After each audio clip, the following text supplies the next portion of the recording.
Hello, everyone. Welcome again to a Sales Assembly study break. I am Christina Brady, President of Sales Assembly, and I am here with Liam. Liam, tell us a little bit about who you are and what you do. Oh, hi. Yeah, good to be with you, Christina. So I'm VP of Sales at Yelp here in Chicago. I've worked in ad sales, online ad sales my entire career, which is 13 years plus now. Started in the UK, as you can probably tell from the accent. Have spent the last 8 years with Yelp here in Chicago. Well, not always in Chicago. Started in London, moved to Hamburg, then Berlin, then Phoenix, and now here, Chicago. So I'm VP of Sales for the Chicago office. It's about 1,000-person org. Obviously, we sell Yelp ads to small businesses all over the US. And yeah, big part of the tech scene here in Chicago, and delighted to be with you here today. Yeah, we are delighted as well. What I think is great about Yelp is they are a big presence in tech, not just in the world, but also in Chicago. And it's a tight-knit community that continues to grow and sort of maintain that familial feel. So it's great to have you here too. And the question that I have for you today is, as you're thinking about sales reps and their mindset, how would you encourage sales reps today to think about things like their quota and hitting their quota, or time management, or the way they frame their mind as they're going into their work every day? Yeah, absolutely. It's such an important question. I think it's a question that hopefully everybody who works in sales has been asking for their entire career, right? Essentially, what is success? What does success look like?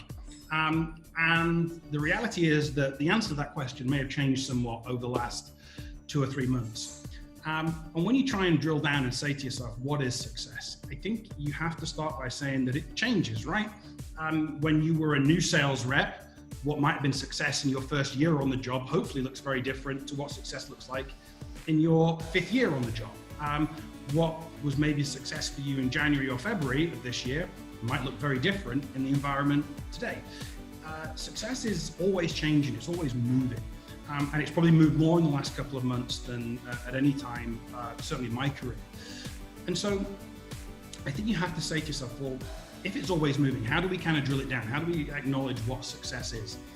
And I think you have to say that success is defined partly by what you've done historically, but partly by the world around you and what's going on around you, including external factors like the economy and all these kind of things, but also what are your colleagues doing, right? If you do 100 grand in a quarter, but everybody else does 200, then you're probably not a success. If the following month you do 100 and everyone else does 50, you're a big success. You've done the same quarter over quarter, but the perception of that and the definition of is that success or not is probably very different. And so if we accept that success is always changing, the easiest way I think to define it is by saying success is something that is only achieved by the top 5 or 10% of people. And so then you have to ask the question of like, well, how do you get into that top 10%? And maybe that's in comparison to your peer group, or maybe it's just in comparison to what you've historically done. How do you have one of the best quarters you've ever had? Or how do you have a top 10% month, or however you kind of define it? And so in asking that question, the easiest answer often that you hear from sales reps is like, you just got to work hard. Certainly you hear it from sales managers. They just work harder. If you just make more dials, you'll get there. But here's the thing about sales. I bet everyone who's listening to this knows a sales rep that works super hard. They make more dials than everybody else, set more demos, and yet they never really seem to have a breakout success. Equally, and definitely more annoyingly, I bet you all know someone who never seems to work that hard, but every month, every quarter is at the top of the stack rank, and it's always taking these big commission checks out. So you're like, man, well, maybe it isn't hard work. Maybe that's not the defining factor. It certainly helps, right? So for all the sales managers in this world, yeah, you can still ask your rep to work.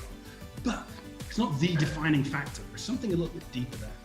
And I read something by a guy called Albert Gray called The Common Denominator of Success. Highly recommend searching for it after this. Written in the 40s. So kind of old-fashioned at this stage, but I think it's still true today. And he says, if you want to get into that top 10%, if you want to be considered a success against yourself or against your peers, you have to form the habits of doing things that regular people, everybody else, are not prepared to do. So there's 2 really important parts of that. Form the habits. It can't be something you choose to turn off and on a given day, of doing the things that other people are not prepared to do. Now, sometimes that will be hard work. Sometimes it might be working smart.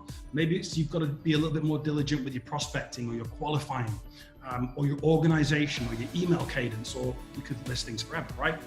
And I think this is such an important message for people in the current climate. Number one, are you forming the right habits?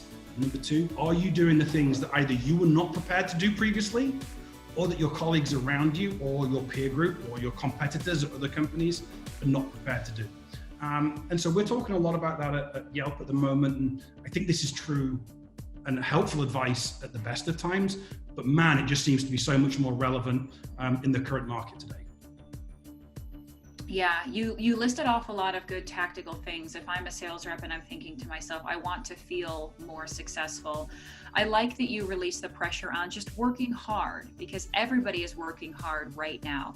And of the things that you listed off, of things that I can do to truly feel like I'm being more successful, whether that's making more dials or working on my email cadence or investing in some training for myself, what do you feel like is the first place that you can start with to try to be more successful if you're a sales rep right now? Yeah, so I think if you look at any sales job, or quite frankly, any job, I think ultimately there are three factors that go into defining whether you're good at it or not, right? Number one, you've got to have the right skill set. Number two, you've got to have the right attitude. And I think if you ask most people, they'd give you those two answers. But I think there's a third thing that often gets overlooked. It's actually the more easy to control, which is you have to be organized. You can have a great attitude, you can have really high level skills, but if you're not really organized with the day-to-day job of what you do, then actually a lot of real big opportunity can kind of slip through the cracks, right? And so, yes, upskill yourself.